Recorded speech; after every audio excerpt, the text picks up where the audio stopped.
Yes, I am Borelli. I'm also the captain this week. Very nice. Yes, I should probably open my notes though before I hit Eh, the theme song. sure.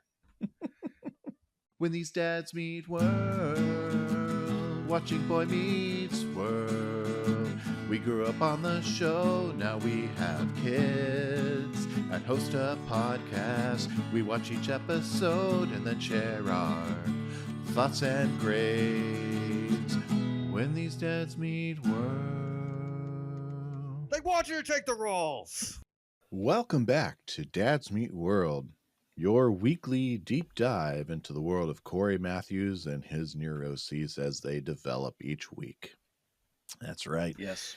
We're going to take a look at every episode as they come in order. And this week, I am dad number one, Brett. Happy December-ween, Tyler. Happy December-ween. Well, I mean, we're talking about a Thanksgiving episode while just a couple weeks off from Halloween, so I figured I'd get them all in the intro. I mean, we're just still a part of the time of the year that just brings people together, Brett. I think we should just accept that. I go into Walmart and Target and Sam's Club, and I've got Halloween right next to Christmas, and it's just there's something wrong with that. There is. I'm not a huge fan of it. I don't like stalking it. It's upsetting. And when people look at me, mostly my wife, and go, "You did this," I go, "It's not my call."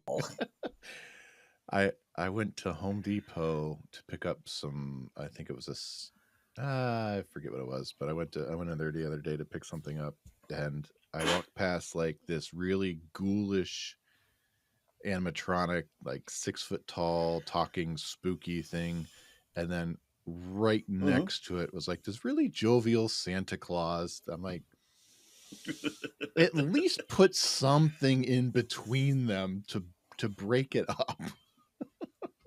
Yeah. Well, how are you, Well, Tyler? the sad thing is the back to school stuff in the first week of school goes away. Mm-hmm. Like all that stuff gets shoved aside for Halloween, like immediately. And then 2 weeks later, Christmas stuff was moved around. So no, I'm doing good. I think I may have something sinusy coming through. I'm sure it'll be fine. But I told you about the minivan, right? Oh yeah, we heard about that. How is all that entertainment system going? Have you acquiesced to the movies viewing in there before the long trip? Okay, so Sunday we got to clean. I don't care if I actually said this to you now. If I did, just tell me, and then I'll say something else. But my son just kept going. I want to go with mom. I gotta go with mom. Okay, goes with mom. Comes back. My wife comes to me and gets about this close away from my face and goes, "Your son only asked me the whole time, can I watch a movie? Can I watch a movie? Can I watch a movie? Can I watch a movie? Mom, can I watch a movie?" She's like, "Oh my gosh, no, we're just in town. We're not those people." Just say we didn't Like, bring one. fair?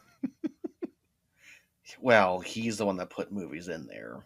So it's a fun figuring out of balancing everything. Right now, our problem is the way our car seats are, of where we have to place them and the oldest one. So I don't know. It's going to be a real interesting journey when we go down North Carolina, which, when this airs, that's where I'll be. Yeah.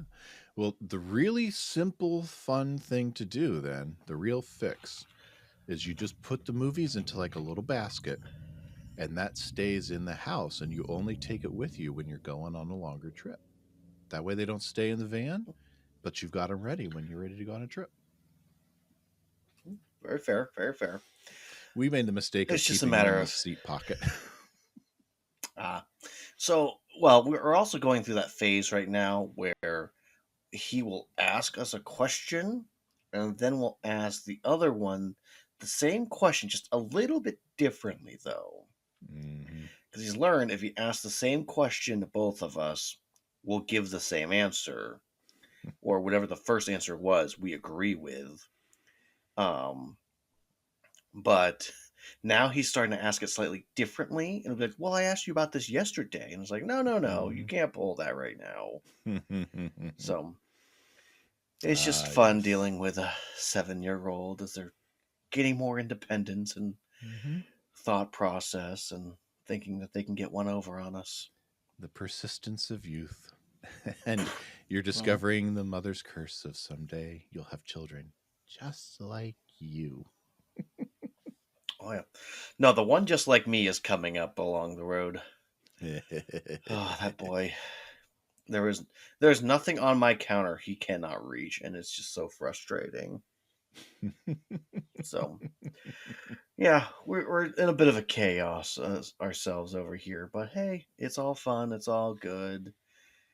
Ugh, none of us sleep. It doesn't matter. What are we talking about? What is this? What are we doing here? You mean right here on the podcast? Or just in the Oh yeah, house? that's Uh, exactly. so, what say we hop into our episode this week? Of course. Yeah. Well, good Part looking two. people. We're going to hop into part two because previously on Boy Meets episode, we did not get the serious previously on Boy Meets episode that we got with Long Walk to Pittsburgh. A little more lighthearted this time. Mm-hmm.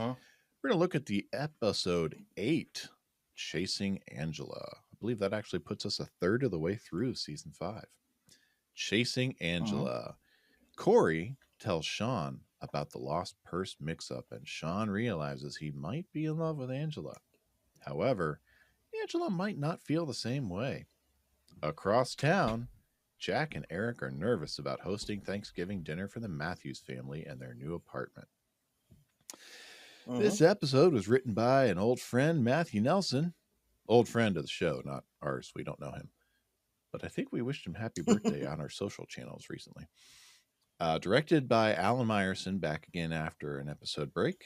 Originally aired November 21st, 1997, very close to Thanksgiving, and currently enjoys a 7.8 rating on IMDb. So, Tyler, last week we were at 11.22 on our Nielsen ratings. What do you think part two got? Did we go up? Did we go down? Were people excited to see Angela and Shawn figure things out? Let's go 10. 10 feels safe. You don't have much faith in the Shangela. We actually went up 12.43, just over a I don't million have faith in viewers. the 90s audience on a Friday night anymore. Well, it was November sweep, so usually an uptick. So, back when we watched TV and it was appointment viewing and you didn't have streaming and DVD It's sales and fair. You know, I people will didn't say, care so much Brett, about something continuity. something that we haven't talked about much is we have kind of mentioned it a little bit, but not much. But at in this time period of the 90s, in 1997, there were two very popular products on TV that really took up a lot of airwaves, and I think really took away from the experience of TGI Friday. And I think they decided not to compete with them anymore, at least until 2001. So those two companies, Brett, are WCW and WWF. Mm-hmm.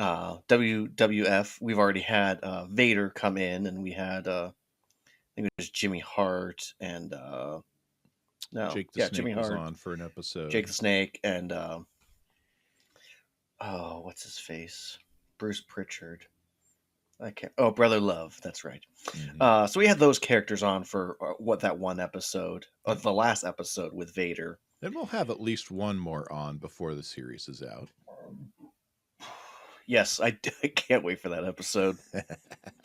But yeah, so I will say that the demographic that Boy Meets World is now getting into is actually more closer to the demographic that those two wrestling companies would have been polling as well.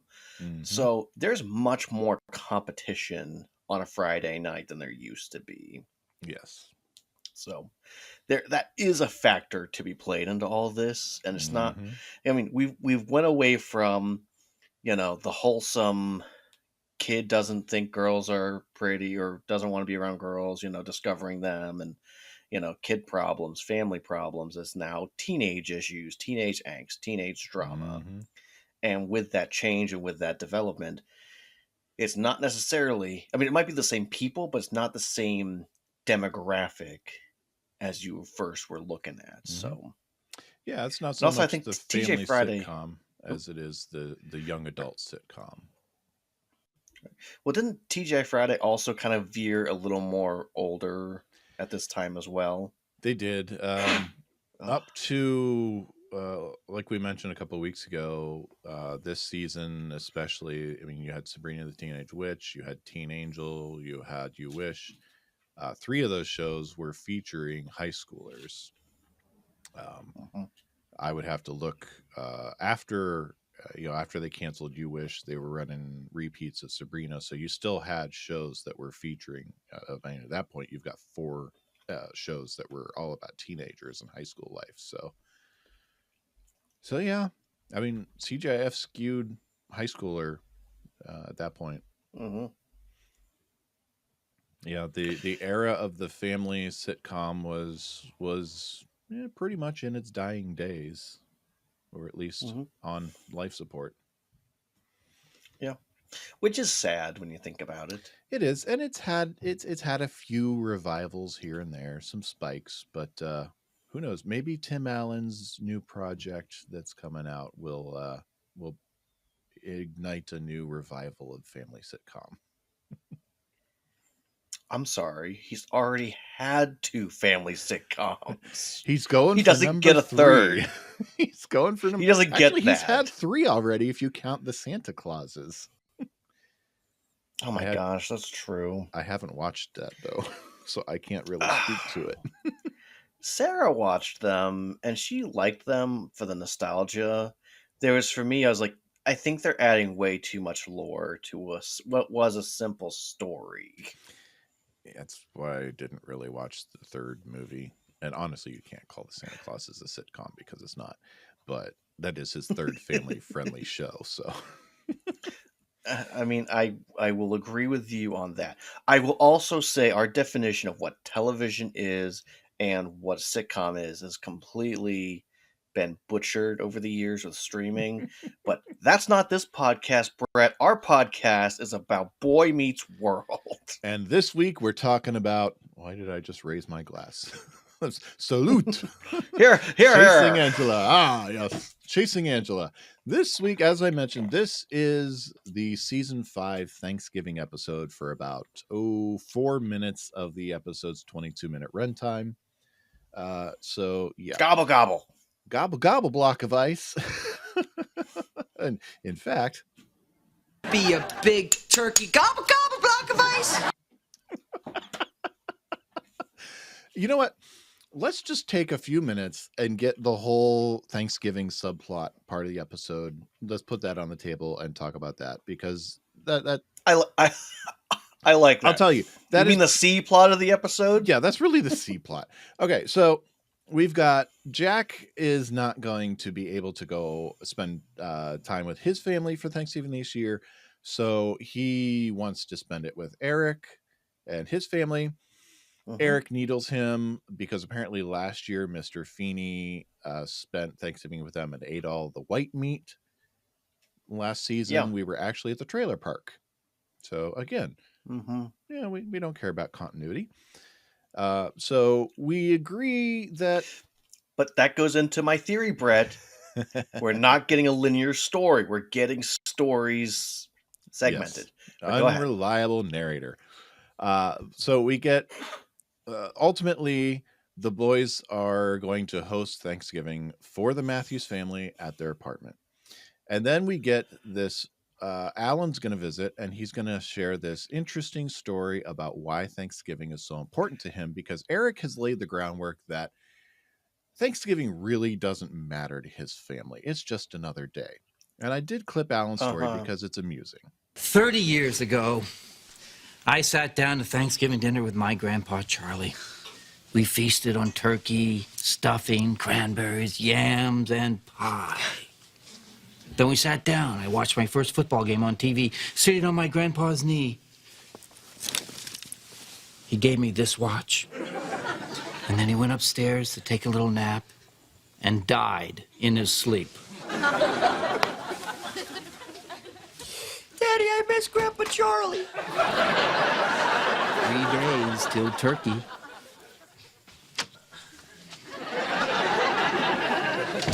You make better pies. Yes, you make better pies because apparently Jack managed to make a pumpkin pie with a bone in it. I don't know where that came from. Yeah, I mean, I get the joke. I get it. Yeah, it's low-hanging But fruit. still. It's funny to watch, but yeah. Okay, do we think that this Well, is a also, real okay, story first of or all, is Brett, hold Alan? on. Hold- Okay, Brett, okay. Brett, this pie. He takes it out and offers him a little bit still of the liquid. pie filling. So it clearly didn't bake, or it didn't bake long enough, because that sucker's supposed to No, be at it's least a little still- harder, You can a slurp little it. toastier. It's not Yeah. a pie yet. So It's I don't still know pudding. what recipe did he follow. Like, I'm not saying, Brett, that making turkey or a Thanksgiving dinner is easy, but if you follow recipes and are This- competent and can read, you should be fine. There's This no is reason why clearly- Jack can't cook. This is clearly the most amusing way the writers can figure out to show that these guys cannot cook. As Morgan says, you guys can't make toast. And earlier, when Eric agrees, he's putting cereal on his peanut butter sandwich. So clearly, these guys can't cook. Do we think? There's nothing wrong with that. Well, I mean, it depends on what kind of cereal you're putting on a peanut butter sandwich. In all honesty, I'll give you some cereal could work really well with it, but some cereals probably shouldn't go on a peanut butter sandwich. Do we think Alan's story is real, or is he just messing with them? Well, that's what I was just thinking about, Brett, because he said 30 years ago. So if you go back 30 years from the time of the episode, it would be 1967. 67, yes. So he would have been 17 years old for this story to have occurred. And Eric is only, 19, maybe 20. So if Grandpa Charlie died before Eric was around, Eric can't miss Grandpa Charlie. I personally, I think, I've always thought Alan was just messing with them. They could be. There's no way. I mean, the problem with anything that Alan says, Brett, is there's no way to verify it because his backstory is always different. It's always in flux. That's why we need the prequel series with Alan narrating. We do. I love that idea, and I think they need to make it happen. That's right. And if Michael Jacobs does, we get royalties for being the creators, the originators of the idea. Yes. You heard it here first. So yes, I think Alan's just making the story up. He scares them into doing this. And of course, yes, we forgot to mention Eric's trying to make a turkey sculpture out of a block of ice. Ultimately, yes. I do love him, Jack, going, don't you think it's going to melt by the time that it's Thanksgiving? Yeah, that's why I'm making it bigger. Duh. And ultimately, the day comes. All they have is an Easter basket. They somehow managed to get at Thanksgiving and a Santa something. And everyone shows up with their dishes to share because they all knew that they weren't going to make anything. And they all always planned on bringing everything in. Right. And Mr. Feeney, of course, thinks everyone wants dark meat. So there we go. There's your Thanksgiving component. And okay, I'll but touch hot on take, Brett. Dark meat's better. in a stew. I might agree with that. By itself, I'm a white meat guy. It is juicier. It is more delicious. It goes down easier, and you get more. I like a good turkey leg, but if I'm making a sandwich, I want white meat. What's a mistake? It's a mistake every time. So that's your Thanksgiving portion of this episode. So let's talk about Shawn and Angela. Yeah, quote Shangela. unquote the The 4 minutes of Thanksgiving Thanksgiving. episode.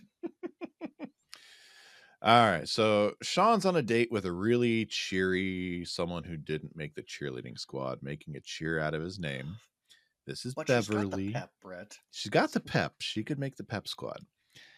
This is Beverly, played by Heather Shannon. First and only time we'll ever see her on Boy Meets World because she only has 2 acting credits to her resume.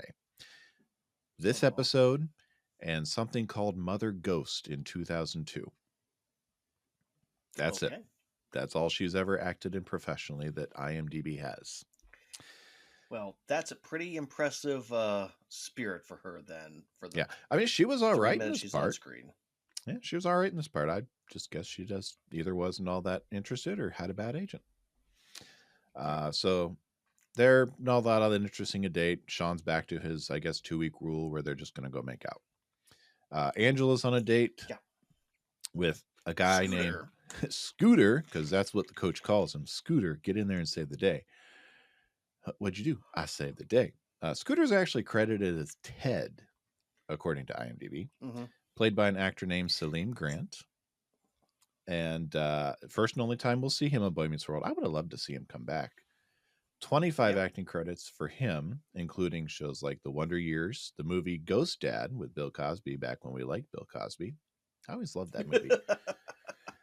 Family Matters, Salute Your Shorts, Sister Sister, Saved by the Bell, A New Class, The Parkers, and more.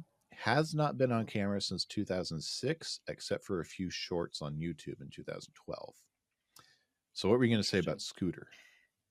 So I think what's interesting about these 2 dates happening back to back is you have 2 people who are on dates with 2 other people that A should be with the other person, the overpeppy person with the athlete.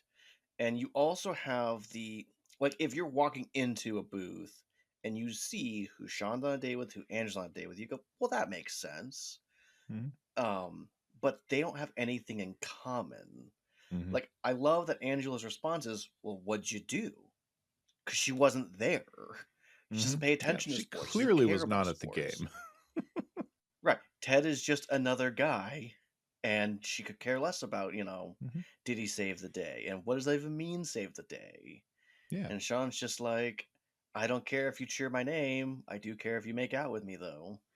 Yeah. And they're staged, so they're back to back. They don't know each other's there.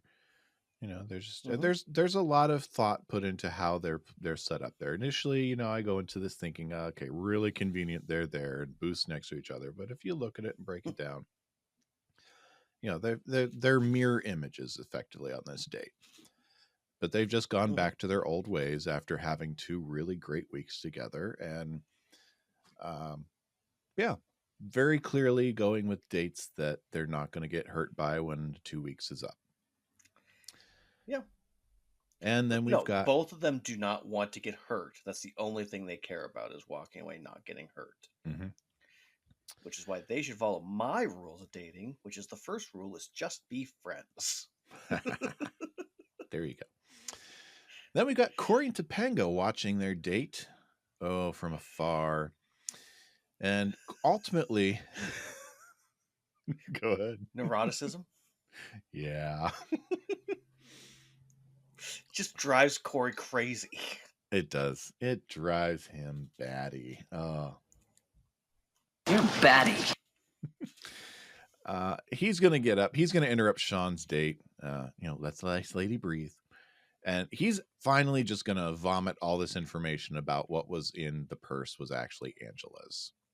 And it starts to resonate a little with Shawn. Look into her eyes. Actually look at her. Because apparently in 2 weeks, Shawn never just looked into her eyes to see who she was. Which, to an extent, I can believe. He wasn't in it to... Yeah, I can believe that too. To really give himself over to someone. He discovers her book of sonnets on the table. Starts giggling like he giggled last week. Gets a little bit, gives a little bit of a creepy vibe to Angela. Wants to know why he's looking at her like that. And ultimately, he goes back to Shawn or to Cory and Topanga with the realization, yes, Purse Girl was Angela. Mm-hmm. But that goes back to Brett. The problem with Shawn is what is dating for him? Mhm. Because I'd argue you shouldn't be dating someone if you don't know what eye color they are because you're not looking at them. Mhm. I'd also argue if you don't know what they're interested in, you don't know if you actually have anything that's similar or not. So, Yes, what very is true. that dating that they actually did? Probably nothing and probably meaningless, other Yeah, than just having fun together. yeah, probably a lot of making out. Probably. Yeah. So we head off to Read school the and Bible. we'll get there. We get to school, assuming the next day. Shawn turns out is too nervous to even say hi to Angela to start a conversation. It would come out all wrong. It's too risky. He'd say, I want to have your babies. Great line. Shawn Hunter, man of 1,000 dates, afraid to call a girl. How dare you? My family comes from Cossacks. We fear nothing. Except for he goes and runs and hides in the janitor's closet when Angela comes around the corner. All thing he fears is emotional Emotional intimacy. vulnerability. That too. Oh, yeah. And so, he hurls you smell nice, Angela. And she leaves, and we get more old married couple jokes for Cory and Topanga. It's another anniversary, which Topanga has no clue, but Shawn knows it's on Wednesday. We'll go through the whole episode not knowing what the anniversary is until the end. But Topanga apparently, makes a... though, Janitor Bud still works. I was just about to say that. Topanga talks about Janitor Bud. He was fired 2 years ago. Yeah. That's one I can't let go for being just a blip on the continuity radar. He was clearly fired 2 years ago because of Cory and Shawn and their expose. Yeah. I mean, And he was close to Brett, retirement at that point anyway. He could be a substitute janitor. Any respectable school wouldn't have hired him back, even as a sub. He was retirement age as it was. Feeney hired him back as a secretary for a few months. Only because he had a heart of gold. Feeney is teaching English. He's teaching history. He's teaching film. And he runs the Lost and Found. And he's the principal. And he eats he's all a the white meat. scuba instructor. And he takes the senior class ski trip. He's on so of course he's a horticulturalist. He's a man of culture. Literally, Brett, when he retires after this season, spoiler alert, how are they going to fill his shoes? Like, they're going to have to hire so many people. They will. I have a friend who was just let go from a job. They refused to give her a raise, and they literally had to hire 3 people to do her job when they let her go. I believe it. Yeah. So anyway, Shawn has forgotten everything he knows about girls. That's been erased from his brain. With Angela, it really matters she thinks of him. Yes, hello, sir. See, I knew that was wrong. We find out Cory worships the man. It's a little sad. Angela comes back. Cory won't let him hide. She gives him a seashell. I like this one. And and then I skip over this because that's Thanksgiving in my notes. We go back to Shawn hiding in the janitor's closet. He's looking at his little black book. Well, this is actually bigger than a little. I can't say little black book. His black book, which good looking people, we don't have them anymore.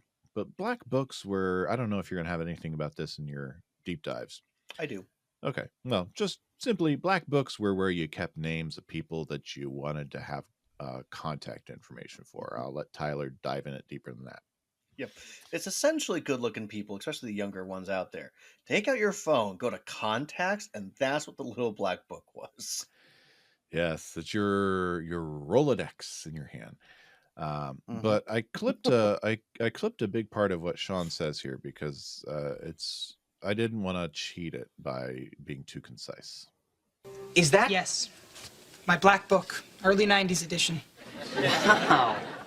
May I look? No. There are some names in here that may upset you and your parents. Shawn, that's the old you, though. I mean, there's a girl out there who likes you, who asked you out. I know, but I started thinking that if I got into a relationship, I'd be giving up all this. It's not what you're giving up. It's what you're gaining. No offense, Cory, but you have no idea what I'd be giving up. You know, if you can find one girl in there that you actually care about, then call her.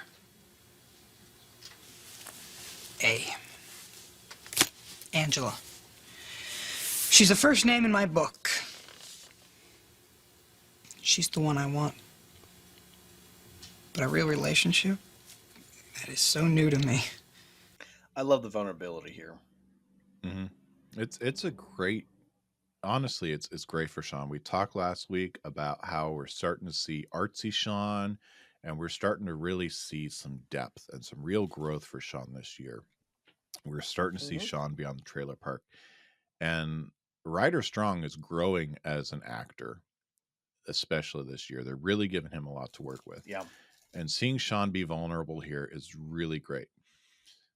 But also here, as someone who grew up with the show, who watches the show a lot all the time, I have a big continuity bug to throw in Michael Jacobs' face and slap him around a little bit with it. Shawn had at least one real relationship for a little bit. We're forgetting about Dana. Now, granted, 2 episodes, Dana, Brett. 2 episodes. well, yes, but those 2 episodes actually spanned over a few weeks. And the way that they wrote that, it was more than just his 2-week rule. I mean, he sat in the snow with a midwinter picnic for her because she called him on his crap with his, well, he didn't have the 2-week rule in the continuity of the show at that time, but he has some experience in that. Now I understand why they wrote it this way 2 years later. And this is my beef with the show, but that's a bug that sits with me whenever I watch it when he says I've never had that. But putting myself back in the episode, I do love the vulnerability we have here with Shawn and him. Like I said, he's growing this year. He's looking beyond himself as a senior. He's seeing that there are possibilities beyond what he's always experienced. But I will also say, in Shawn's defense, I think this is the first time he's feeling more than just a liking of a girl.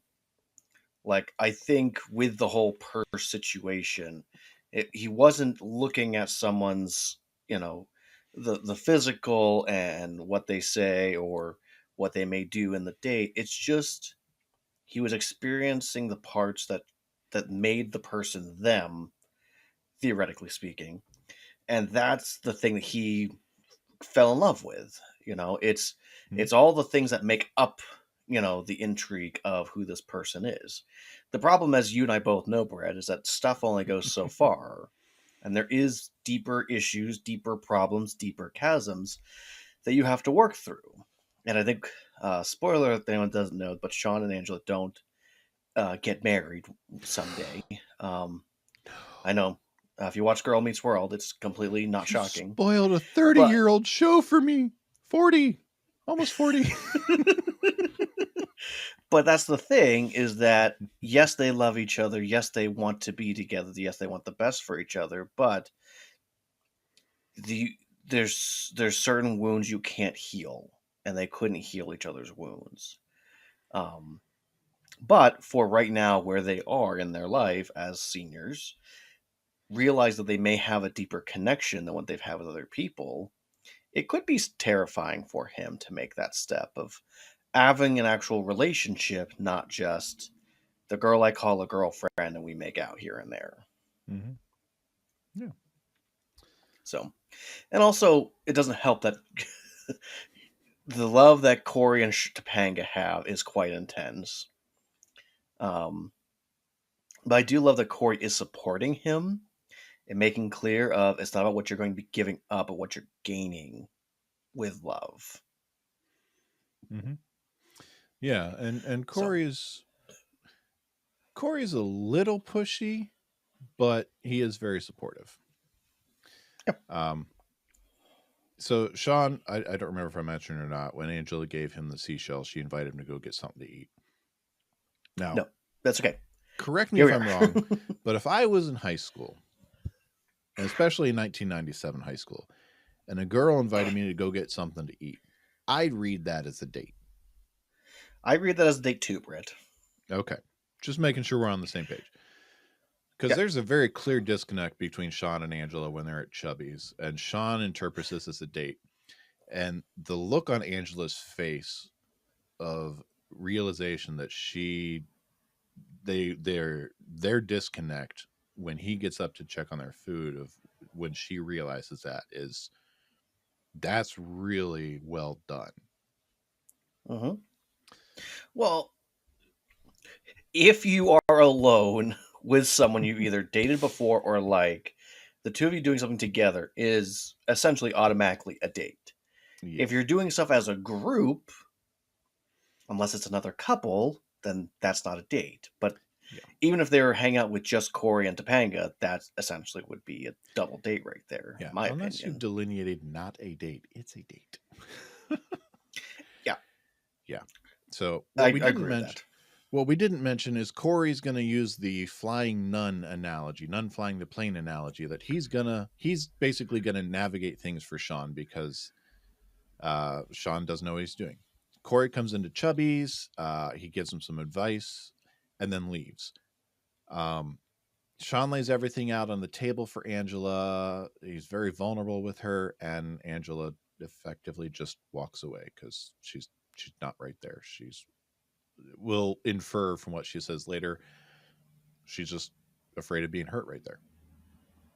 We'll take our break, come back to Act 2. How does Cory, who is ridiculously emotionally invested in this relationship, A, leave Chubby's and not wait to see how the rest of that get together goes, and then B, wait until the next day at school to find out how this pseudo date went? He's supposed to be navigating the plane. Plot. Yeah, I know the plot's got a plot and the story's got a story and the episode's got an episode, but I call bull. I call I know. shenanigans. Well, that's okay. This is the problem that we do have with this season is something happens and then they cut to a whole different time period and you're like, "Wait, how much time have we skipped?" Mhm. Because it's one thing if you say like can leave for lunch and they go get lunch together at Chubby's and then come back to the school and that's when Cory asks, but we don't get those context clues. No, and in fact, I watched this twice yesterday, and I paid really good attention to stuff. They're in completely different outfits from one scene to the next here, so it's not even. I can't even say they left campus to go to lunch and came back. It is an entirely different day here, but we'll set that aside. Shawn is banging his head against the locker. He tells Cory what happened. Shawn takes his black book and he's walking away, talking about how she just needs a little more effort. Finds out Shawn apparently has Cory's aunt in his black book. That's what would have been bad for his parents and him to find out. But Cory rather arrogantly declares that he knows better what Angela wants than she does. I always find that kind of off-putting, that Cory appears to know Angela better than she knows herself. And he tells Shawn this story about how at 4 years old in the sandbox, this other kid was making a move on Topanga, and he told him he could go fly up on the monkey bars. And when this kid did, he gave Topanga a kiss or told her she had really pretty lips and a cute tush. So at 4 years old, Cory is a little bit of a psychopath. He sent this other kid off on a mission to go seriously hurt himself. And then really at 4 years old said some stuff that no 4-year-old should be thinking about. Okay, but who are his parents, Brett? Boom Boom and oh shoot, what was Alan's nickname? I had it last week. Pooh Oh, Bear. I don't remember off the top of my head. Pooh Bear. I think so, yeah. Yeah, so I mean, it wouldn't surprise me if he's just repeating stuff he's heard his Yeah. parents say. But again, this show is now getting to the point of being very wishy-washy on And the honestly, details we of are Cory and Topanga's origin stories. we're in, and I've grown to live with that. Okay, they've rewritten that history so many times. That's not that I'm focusing on. It's the fact that he sent another kid to go up on the monkey bars and jump off because he told him he could fly, knowing he couldn't. Hey, if a kid's dumb enough to do it, Brett, kudos to Cory. Yeah. So, but yet anyway, Cory convinces Shawn to go to Angela again and tell her again, make his case again. So Shawn interrupts Scooter and Angela's date at Chubby's because apparently that's the only place to go for food in Philly. I'm there. That's the only place they can go, Brett. Only place. And honestly, Shawn crashing this date is classic to me. It just is, because they're on the same side of the booth, unlike last time. Shawn sits down across from them. Scooter seems to be all right with him just hopping down, even offers fries, until Shawn starts to get really heavy with all of his feelings. Scooter's like, "Oh, Hunter, man, I'm on a date here." And then I'm eating. I'm going to take my fries and I'm going to leave. Hey, I paid for these. Let's see, I would have loved to have Scooter come back. He was good. I liked him. Yeah. Yeah. But that's The it show for can't Angel have and nice Scooter. things, Brett. Those 2 weeks were over, whether it was 2 weeks or not. So we kind of I guess we're gonna Shawn and Angela are gonna try, because we're in the Matthews kitchen. Cory's trying to decide between a ficus and a fern. Which one says "I love you" more? And Alan, I do love Alan in this scene. Alan accuses Cory of being 90 years old and hitting him with a newspaper because he talks like they've been together longer than Alan and Amy has, and I agree with him. Mm-hmm. Cory is they want you to take the roles, old man, we saw in season 2. I mean, he is also in the zone of where he was with Topanga in season 3 when everyone got upset with him and forced him to break up. Yeah, back when they were getting couples magazines and doing all those dates that were hanging at home and everything, where Eric wanted to save him. And yeah. But Cory's an old man, but he's loaned Shawn his good suit and his casual suit. Yeah. And they're going to go to Borelli's because Cory called and made arrangements. We get to meet Eduardo, played by Brian George. Brian George is legendary in TV. First and only time, sadly, on Boy Meets World. Tyler, shame. I'm gonna ask you this: can you guess how many acting credits Brian George has? No, but I can guess a bunch of shows I'm pretty sure he's on. I'm sure you can. Just one episode. Just throw out a number. I'm curious if you can throw out a number. Let's. I'm gonna go big, Brett. Let's go with 365. You're very close. 321. Dang. Very close. How I Met Your Mother, Big Bang Theory. Yeah, I'm just gonna rattle off a handful. Hill Street Blues, Married with Children, Quantum Leap, Batman the Animated Series, The Nanny, Step by Step, Melrose Place, Step by Step, Day by Day, Day by Day. I would have been very sad if he had 300 plus acting credits and he wasn't on that one.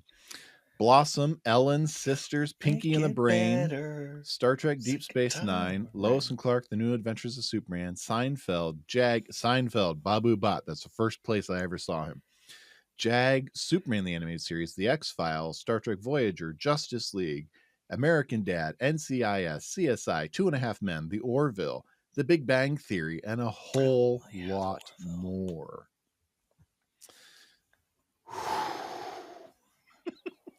But yes, he is apparently the maitre d' at Borelli's. He's welcoming Cory and Topanga. It's good, no? Yes. How the kids? Yes. We're not married and we don't have kids. She's a little mad at me. Here's Here's a a fiver. Put a little extra shrimp on her cocktail. Cory is just totally bought into this whole we've been married for 20 years deal. He's such an Okay, but old again, man. Cory has an unlimited supply of money, Brett. They're at an expensive restaurant. Who's paying for that bill? It has to be Borelli's Cory. can have goose pate on the table, they are an upscale, at least 4-star restaurant. Okay, at least 3-star. There's no way Cory is getting out of this dinner for less than $75. Oh, more than that with tip. Oh yeah. So yeah, they realize they run into Shawn and Angela of all the restaurants in town and all the suits, because Cory has 2 of the same suit. We are a far cry from season 1, where Cory was built like a chimp and Shawn could not fit into his clothes. I mean, I will say it is remarkable that the 2 of them are actually very similarly built, like height-wise, size-wise. Like neither one of them went through a weird transformation, you know. Like, you know, they are right around the same size and height. And even as Eric goes, short ones, he looks up at Cory every time they're on the same screen together. Yep. Yeah, so Cory and Topanga head over to their table, and we get to kind of bop back and forth between the tables. Shawn and Angela are kind of uncomfortable. They're just not sure what to make of everything. Like I mentioned, they've got goose pate at the table. Shawn wants to know if when he called to set everything up, if he had sounded like he had curly hair and he was 90. Cory is kind of staring just longingly. Look at those 2. It's us 20 years ago. And Topanga's just not having this night. She wants to be 17. And we'll bop back over to Shawn and Angela's table. I clipped out a chunk of their conversation just because they can have it better than I can relate. Shawn, you said you knew me. If you really knew me, why would you bring me here? Because I have no idea what I'm doing. I don't know how to be myself around you. I really want you to like me, Angela. I do like you. If I didn't, I wouldn't be here. So then why is this so hard? I've never had a serious relationship either. Every time I got close to someone, I just figured it was best to get away before we hurt each other. Is someone gonna get hurt here, Shawn? No. No, not if we're ourselves. Hey, Eduardo. See. Could you get rid of this and just bring us a couple of burgers? You don't like? No. We like burgers. I like the way they put that. You know, if we're ourselves, you know, they need to be themselves. They realize finally, after all this rigmarole, they've been dancing around everything. They just need to be themselves. That's what they need to do to be comfortable. I like that. They send away the pate. They ask for burgers with fries and ketchup, and that really just that hurts Eduardo deep in his soul. You can tell by the little squeal he lets out at the end there. I couldn't clip that; it was too long. Yes. Again, perfect casting for this random character that comes out of nowhere and it's just a delight. Yes. Yeah, I do love this interaction that they have. And again, I think it's important to say, Brett, that dating in high school can be a very good thing. It really is a testing ground and understanding of what do I lack before I end up getting into a real serious relationship. Now, some people are lucky and they do end up meeting the person they're going to spend the rest of their lives with in high school. Like my sister and her husband, they're high school sweethearts. And they made it through and got married and all that jazz. And love each other very much. I approve of their relationship. But that's not everyone's story, and that's okay. But, you know, like I look back at a relationship. Sorry, hit my mic. A relationship that you were very aware of, and I'm not going to say her name because I don't want to embarrass her. But a few weeks ago, I was going through some stuff and randomly found a notebook and saw some of the things that she wrote in it, and I was like, "Oh my gosh, this girl's obsessed with me," because she and I were dating. So I sent her pictures of that, and we both had a little giggle over like, "Oh my gosh, look how corny we used to be." Um, and so with time, you can have still a love and appreciation for that person and what they were able to provide to you and what you were to them, you know. Mm-hmm. So I like that Shawn is clear on if we're ourselves, we're not really going to hurt each other.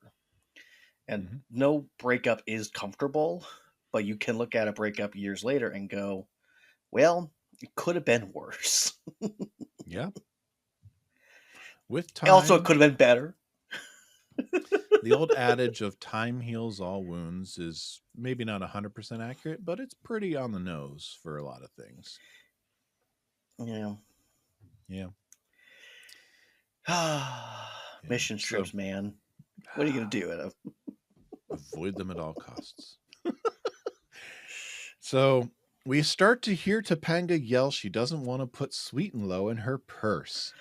They want you to take the role. This is full blown Cory embracing the they want you to take the roles right now. You're gonna get I us don't kicked want out to of put our the sweet place. love purse. I You're gonna don't get want us this to kicked be out our of our place. place. But we find out the anniversary is the first time they ate at Borelli's. Yeah.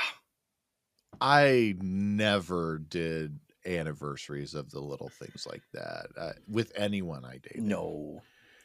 And yeah, no.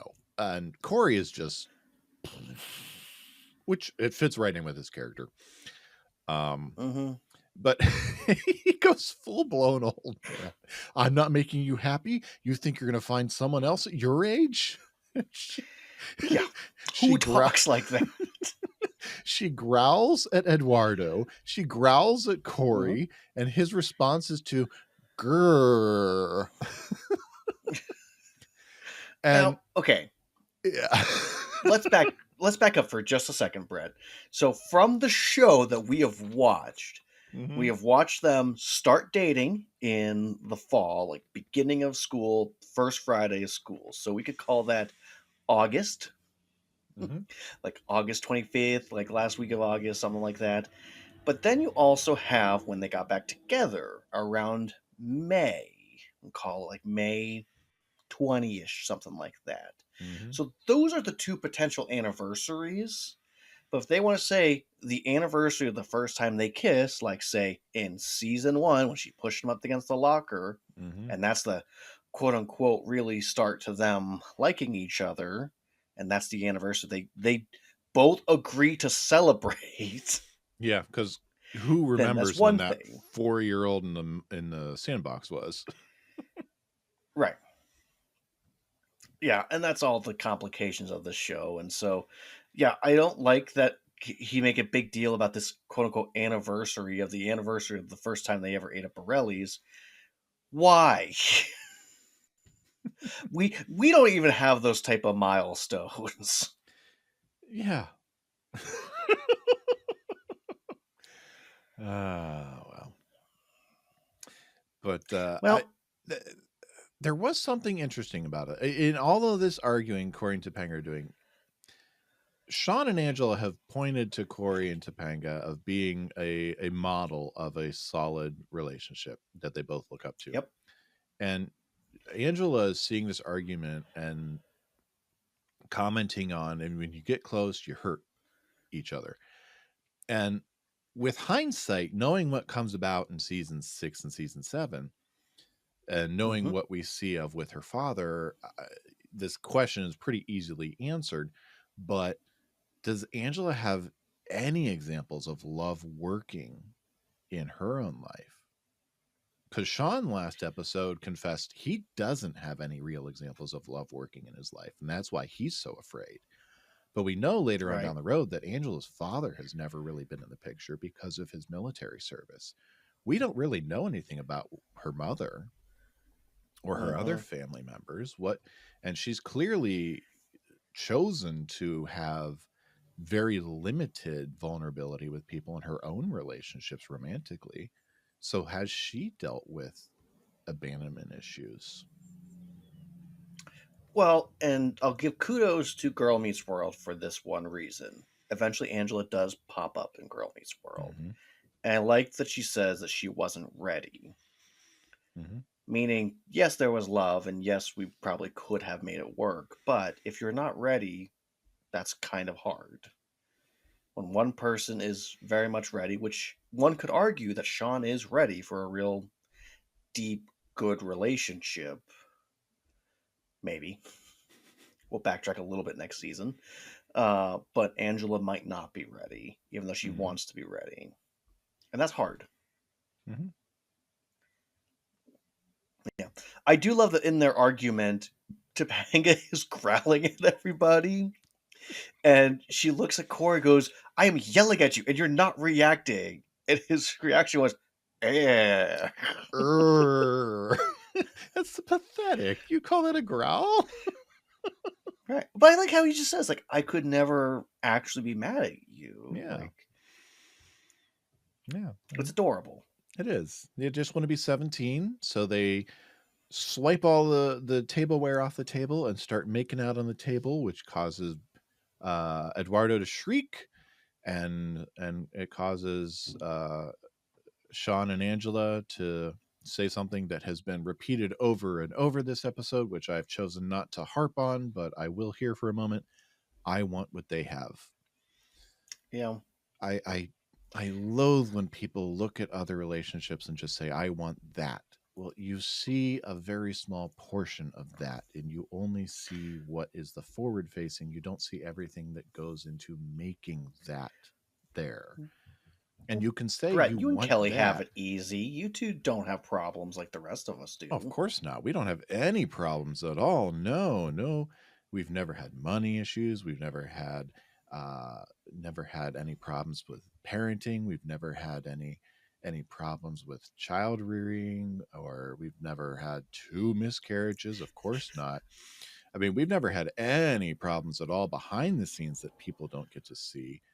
But, it's You were never okay to called a look at jerk something right to and your say, face. I want my relationship to look that successful. Okay, fine. But you can't base everything that you want your relationship to be just on what you see on the surface. Now, Shawn knows a lot behind the surface. We don't know how close Angela is with Topanga. At this point, who knows? But I do not like the idea in entertainment of saying, I want that, especially in entertainment that is geared towards adolescence. Yeah. That's my Well, soapbox. I will say I do like that when we see Alan and Amy actually working together and doing stuff together, they will have fights and bicker and get on each other, and they are being a good example of what it's like to have disagreement, have issues, and how to work through it. And Cory and Topanga haven't really learned that yet, as we're going to get into in the next few Mm-hmm. weeks. But yeah, I do. For being 17, Cory and Topanga are adorable. For being in their senior Mm-hmm. year, not really having any real issues yet, they are wonderful and adorable. And I can understand Mm-hmm. why 2 other 17-year-olds could look at them and go, that's the relationship I want to have, but Yeah. not understanding that you have to have the relationship that you are having. You can't base your relationship on other relationships. Mm-hmm. So, as much as you might want things to look similar, they're never going to be similar, and that's okay. Yep. Well, there we go. Good looking people. So I that. will say I have heard your wife call you a jerk before. Oh yeah, I'm sure.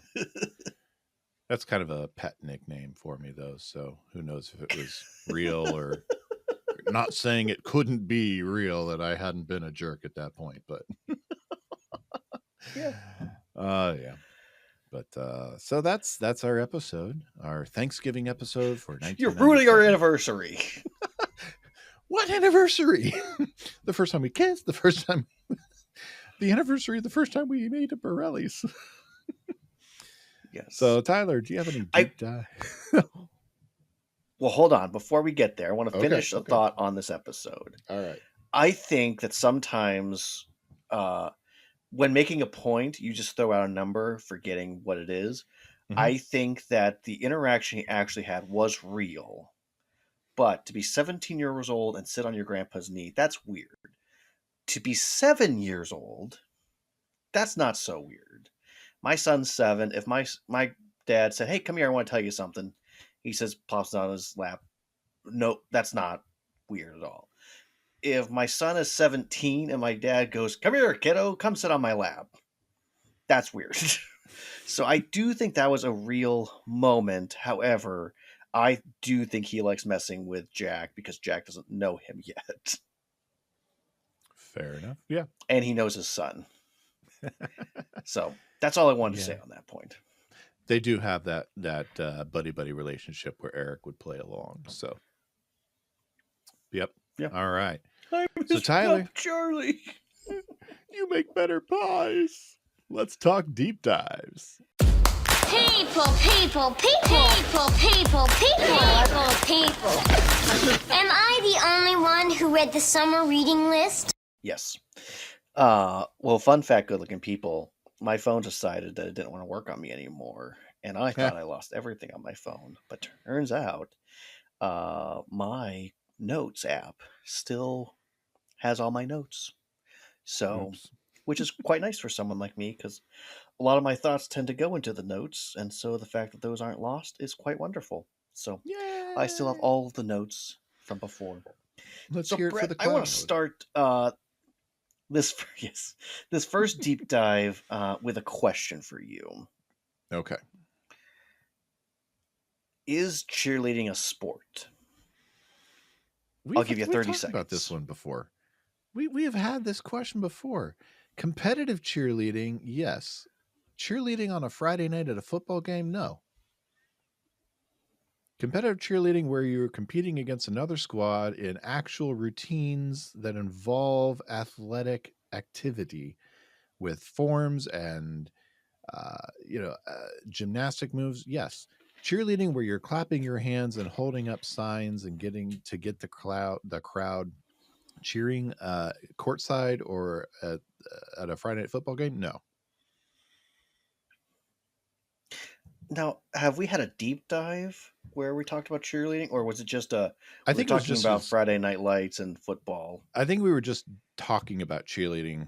Okay, probably... I thought so as well, because I was like, oh my gosh, if I'm already doing this deep dive again, then I really have to have we're doing the same episode again? Cory, I blew up another mailbox. We're doing this story again? I don't think it was a deep dive. I think it might have just been a discussion where we were doing an episode where they were wearing cheerleading uniforms. Yes, because in the episode with the whole flagpole situation, I think I might have done a little bit of a deep dive on cheerleading, but I just going to do this real quick one, Brett, and that is to say that on Wikipedia, it says cheerleading is an activity in which participants, called cheerleaders, cheer for their team as form of encouragement. It can range from chanting slogans to intense physical activities. It can be performed to motivate sports teams and entertain the audience for competition. So, again, yes, I do believe we've had this discussion before, but cheerleading in the realm of most high schools where they just go to cheer on the team, that is not a sport. When they go and actually compete, that is a sport. Yes. Yeah, the cheerleaders at our Friday night football I also games, say this. No. Yeah. I will say, I tend to put that in the same line for marching band as well, that when marching band is just performing on, like, say, a Friday night for halftime or after a game, yes, they're just there performing. They're not competing, thus not sport. When they're competing against other teams, I would say that's sport. Yes, it's athletic activity, but as sport, you do have to compete. All right, Brett. I don't normally do this, but we get the title of this episode from a little movie called Chasing Amy. Mm-hmm. Familiar Movie with the released movie? in in 1997, written and directed by Kevin Smith, starring Ben Affleck, Joey Lauren Adams, and Ethan Suplee. Uh, there it is. A pair of comic book authors uh, who live in New Jersey have been best friends for 20 years, and they spend time working in their studio, and in the evening they go out. Uh, One of them, the good-looking one, gets falls in love with a girl, and then is thwarted because he discovers that she doesn't play for the same team. Wink, That's me wink. making it a little easier for us to get through. It is rated R, so good-looking people, It's a if Kevin you're Smith movie. not of age, you should not be watching it. Yes, it is a Kevin Smith movie, but again, Kevin Smith movies at this time was a part of the zeitgeist, so I get them using the Oddly tag in enough, there. it They might only get a PG-13 rating this day and age. probably. Yeah. Okay, so this is gonna be interesting, Brett. I have 3 different Borellis. Hmm. It's all slightly different. So we have a Borelli's. It says Borelli's Italian Chop House. It is a part of Camelback Resort in Tannersville, Pennsylvania, Mm-hmm. which is over by the Philly Way, past Allentown. Then we have. Oh, don't do that. Why are you being difficult? Then there's Borelli without 2 L's, just 1 L. Bar and Grill. That is in. Where'd you go? Oh, that is in the Casas, New Jersey. Interesting. Yes. And then we have. Then we have Borelli's by the Sea, which is in Spring Lake, New Jersey. So, I mean, all of these, being that it's Jersey and also Pennsylvania, they're not out of the realm for these 2 people to go to this restaurant. Although the way they always make it seem as if it's in Philly. Yeah. And who knows? Maybe Borelli's was open in '97, but they made too many dreams come true and just couldn't keep the doors open. That's true. It's a very, Because that very did not look good like a possibility. steakhouse. No, it did not. Well, they clearly speak Italian, and I will Mhm. say that in the transcript it says speaking Italian. Yes. So Italian chop house, I could see that, Yeah. but I don't think they knew that there was an actual place there, or it could be newer. I think they completely stumbled over that one if any of those Borellis were in that area at that time. Yeah, I'd imagine so. They want you to take the rules! Ice carving apparently became popular in 1892. Yes, the first thing that was carved was a swan. Nellie Mabella, apparently, performing opera at the Covent Garden. The Duke of Orleans gave dinner party to celebrate her triumph for the occasion. So that's all the details. No, seashells, Brett, and the symbols and meanings behind it.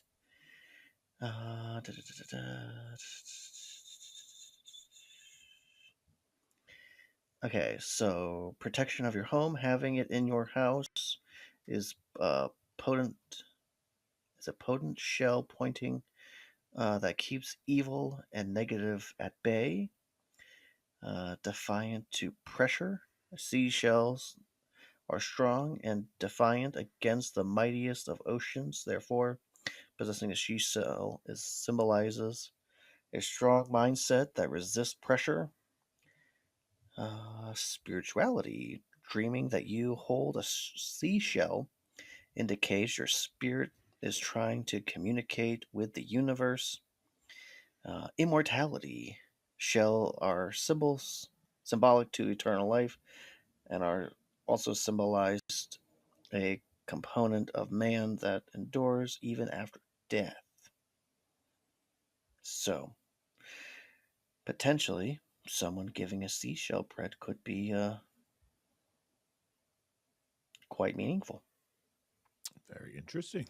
I mean, in my opinion, anytime you hand someone something and go, "I thought of you and I got this," normally is a good indicator of It's not feelings and just I affections. thought of you.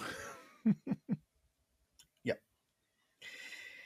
So, reference to a little black book, Brett.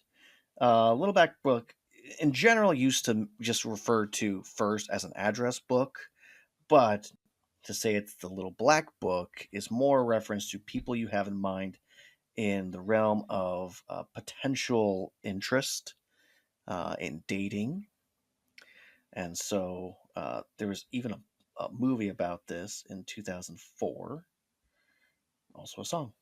So, um, little black books clearly are no longer really a thing that's needed anymore because people have apps like Contact, and there's even special apps you can have now that are secret that no one can see because people can't have nice things.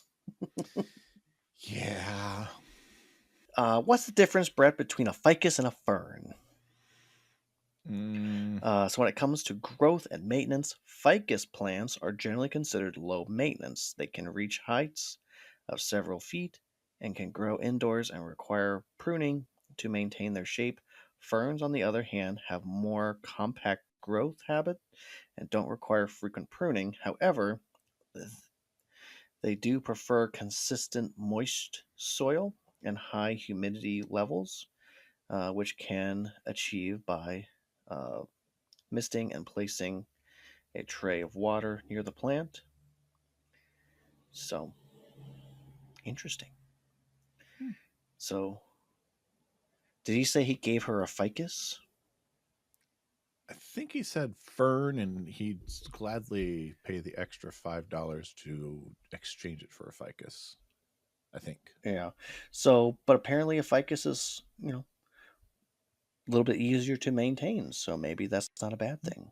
Yeah. What do you say about something if you give them the easier plant? Hmm. That you don't trust them, and you think they don't have much of a green thumb.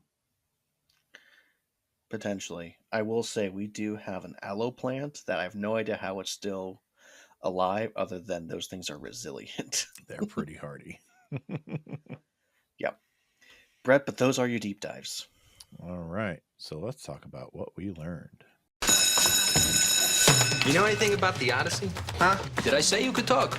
I didn't teach you that. My friend Mr. Matthews will lead the discussion. Do I have to draw you a picture? Draw me a picture, Tyler. What did you learn about Shawn and Angela? Or, well, about the world? Well, I don't know. Maybe we're getting into that territory, Brett, where the lesson is way too over the top and right at your head. That if you don't realize what they're trying to tell you, then you got a problem. But I guess as a dad, what I am coming away from this episode with is that if you don't model for your children how you are to date and how you have a relationship, they will struggle to have a relationship. If you don't show them how to have proper communication or how to reconcile after a disagreement, they're going to struggle themselves on how to do those things. Um, I'll never say that my wife and I have everything figured out because we don't, but I know that we want to keep working with each other. And even if we have a disagreement or if we have a small little frustration or spat, it's not the end of our relationship. It's just us working through a situation or problem or hey, we've not eaten, or hey, we've not slept enough, or hey, we're just stressed. So Mm-hmm. all these things are possible. Yep. I'm starting to think Topanga was just hangry. That could very well be. Or she just needed Hmm. to make out with Cory. Could be.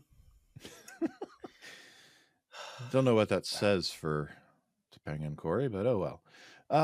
I figured you'd go that route, so I'm gonna take a lesson from our C plot. Always have a plan B. Always have a plan B, especially when you know plan A could very well fall apart. Take a lesson from Alan and Yeah. Amy. They were trusting Eric and Jack to host Thanksgiving. Always have a plan B. Yeah. We didn't have Feeney at all in the classroom this week. We did not. We just had Feeney with the carving knife. That was it. Oh, interesting. Yeah. So, I'm right? No, you're exactly right. So am I done with my education? Can I go? how do you grade Chasing Angela? Ah, crap. So here's the problem with this episode, Brett. I both have parts of it that I love more than last week, but also parts that I don't like as much, but are also important and valued. And I don't know. I think I might like the C plot more than I like the A plot, if that's possible. I wanted more about this turkey and them trying to figure out Thanksgiving and Well, ultimately failing. for reference, you did give I Love You, Donna Karen an A. I did. I would probably go for the follow up, probably a B plus. In all honesty, this is a really good episode, and I do like it a lot. I know I'll go back to it, but I think I tend to go back to it in the realm of I'm finishing the story that the first episode started. Mm-hmm. It is in of itself is a really good episode, and I do like it. It is not as good as last week's episode, but it's also not worthy of being in an A, in my opinion. We needed more turkey, Brett. We needed more iced turkey.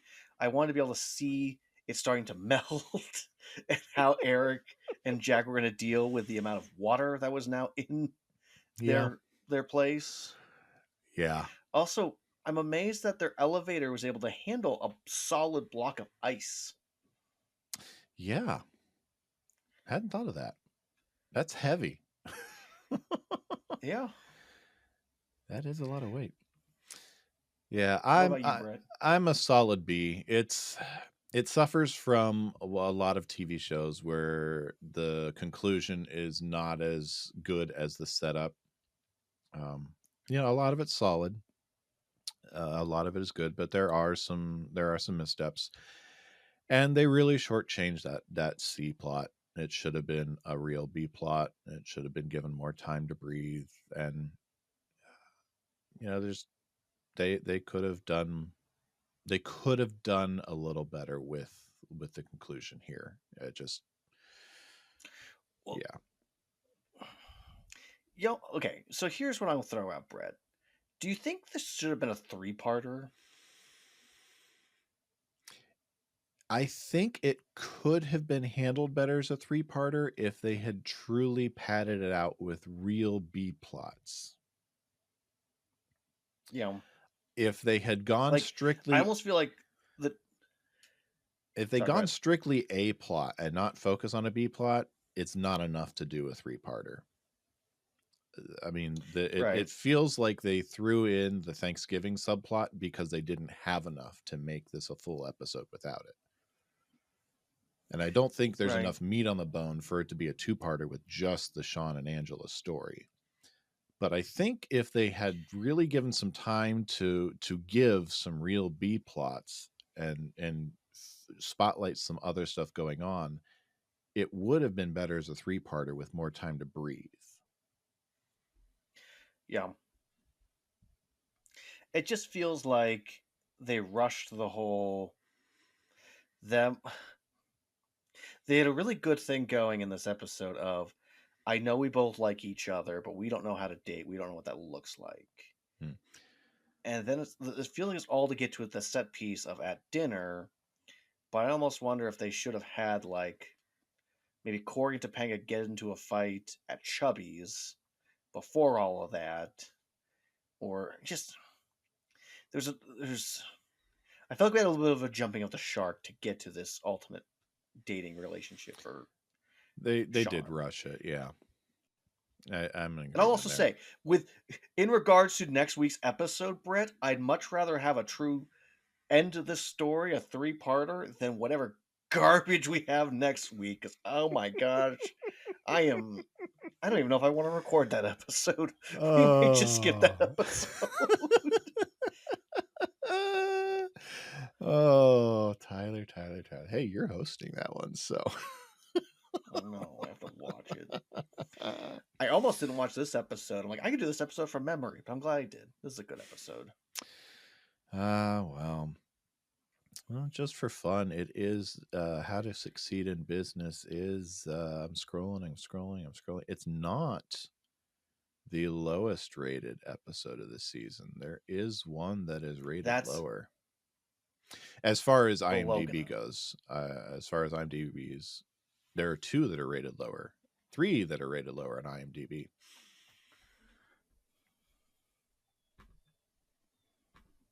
The Witches of Pembroke is one of them. That's actually the lowest rated of the season. That's ridiculous.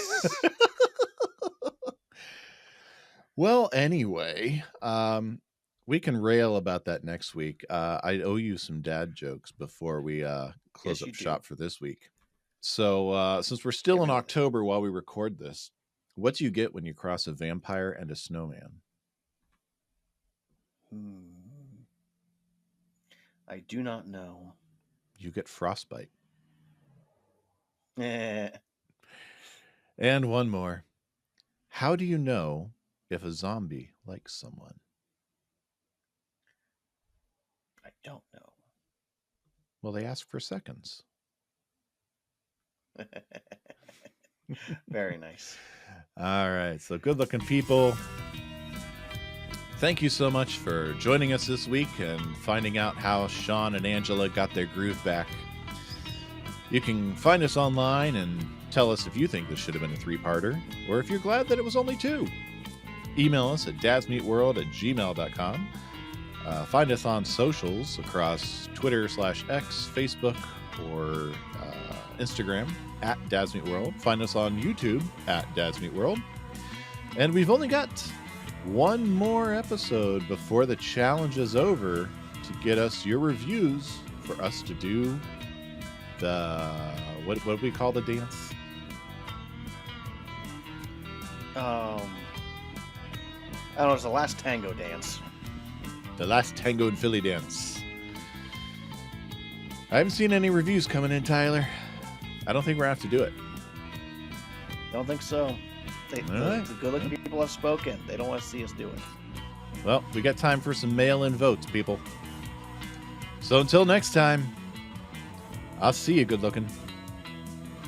Back to you, good-looking. You know, how can I learn so much every week and still be so stupid? We are the Timmers. I want to be normal, Spud. Topanga. This is good TV. Dads Meet World is a production of Headfirst Studios. Headfirst Studios. Tell your story. It's 4 episodes, Brett. There are 4 episodes that have less good reviews on IMDb. How is that even possible? What is this world we're living in? People like Shawn, good in business. Fraternity Row is not a classic. I'll give you that. It's Not You, It's Me is also not the greatest ever. But No Guts, No Cory? That's a classic episode. 6.9 IMDb, you're letting me down. Which is a Pembroke? Come on. I'm furious. It's community sourced. This is feudalism. I'm going to go in and purposely bring that rating down.